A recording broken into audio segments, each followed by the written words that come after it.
একবার রোমের সম্রাট ওমরের কাছে একজন দূত পাঠালেন তার অবস্থা পর্যবেক্ষণ করার জন্য ও কাজকর্ম সচক্ষে দেখার জন্য। দূত মদিনায় প্রবেশ করে ওমর রাদিয়াল্লাহু আনহুকে পেল না। লোকজনকে সে জিজ্ঞাসা করল যে, তোমাদের বাদশা কোথায়? লোকেরা বলল, আমাদের কোনো বাদশা নেই, বরং একজন আমির আছেন যিনি মদিনার বাইরে গেছেন। দূত তার খোঁজে মদিনার বাইরে গেল।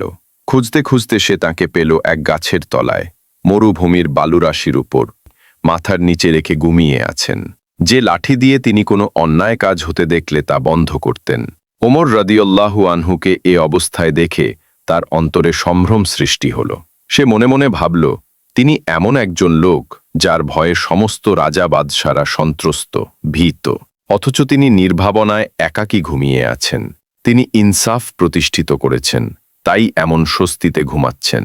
আর আমাদের রাজা বাদশারা অত্যাচার অবিচারে লিপ্ত, যার ফলে তারা সব সময় ভয়ে ভয়ে দিন যাপন করে। বিনিদ্র